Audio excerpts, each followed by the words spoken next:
Hi friends, ഇന്ന് ഞാൻ വറ്റൽമുളകും ഉള്ളിയും ചേർത്തൊരു ചമ്മന്തിയാണ് ഉണ്ടാക്കുന്നത്. വളരെ പെട്ടെന്ന് തയ്യാറാക്കാം. ഇത് ചോറിനും കഞ്ഞിക്കൊക്കെ കൂട്ടാൻ വളരെ ടേസ്റ്റി ആയിട്ടുള്ള ഒരു ചമ്മന്തിയാണ്. അതിനായിട്ട് ഞാനിവിടെ 10 വറ്റൽമുളകാണ് എടുത്തിട്ടുള്ളത്. ഇത് നന്നായി ചൂടാക്കി എടുക്കണം. ഇതിൻ്റെ കൂടെ ഒരു തണ്ട് കറിവേപ്പില കൂടി ഇട്ട് കൊടുക്കാം. കറിവേപ്പിലയിൽ വെള്ളമയം ഒന്നും ഉണ്ടാകാൻ പാടില്ല.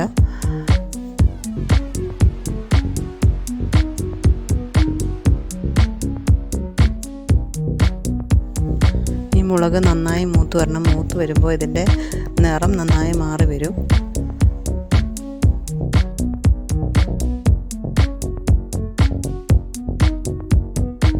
മുളക് നന്നായി മൂത്ത് വന്നിട്ടുണ്ട്. നമുക്കിതൊരു ബൗളിലേക്ക് മാറ്റി വയ്ക്കാം.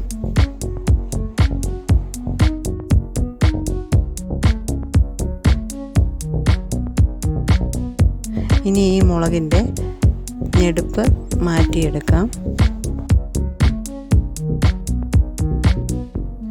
മുളക് ഇതുപോലെ നന്നായി മൂത്ത് വരണം. ഇതുപോലെ നിറം മാറി വരും. കരിഞ്ഞു പോകാൻ പാടില്ല.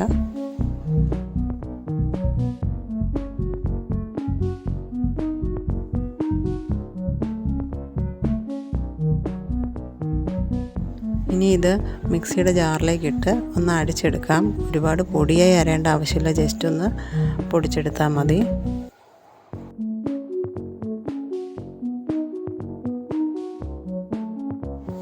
ഞാനിതുപോലെ പൊടിച്ചെടുത്തിട്ടുണ്ട്. ഇനി ഇത് നമുക്ക് മാറ്റി വയ്ക്കാം.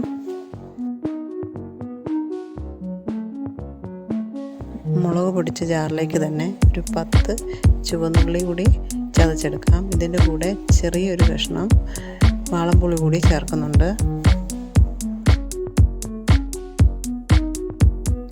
ചതച്ചെടുത്ത ഉള്ളി മുളകിലേക്ക് ഇട്ട് കൊടുക്കാം.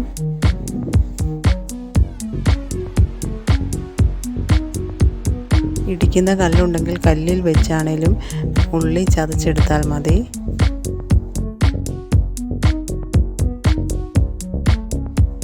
പാകത്തിന് ഉപ്പ് കൂടി ചേർത്ത് കൊടുക്കാം.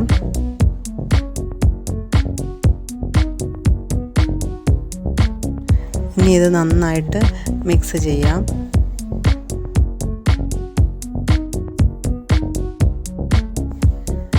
ഈ മുളക് നന്നായി മിക്സ് ചെയ്ത് നമുക്ക് മാറ്റി വയ്ക്കാം. അതിനുശേഷം ഒരു പാത്രത്തിൽ 3 ടേബിൾ സ്പൂൺ വെളിച്ചെണ്ണ നന്നായി ചൂടാക്കി എടുക്കണം. എന്നിട്ട് ആ എണ്ണ മുളകിലേക്ക് ഒഴിച്ചു കൊടുക്കാം. ഇനി ഇത് നന്നായി മിക്സ് ചെയ്തെടുക്കാം.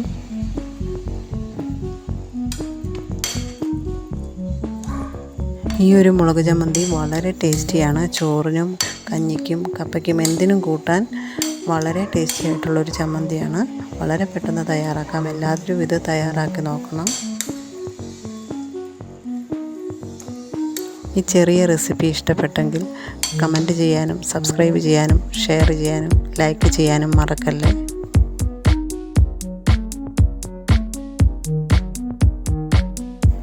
Thanks for watching.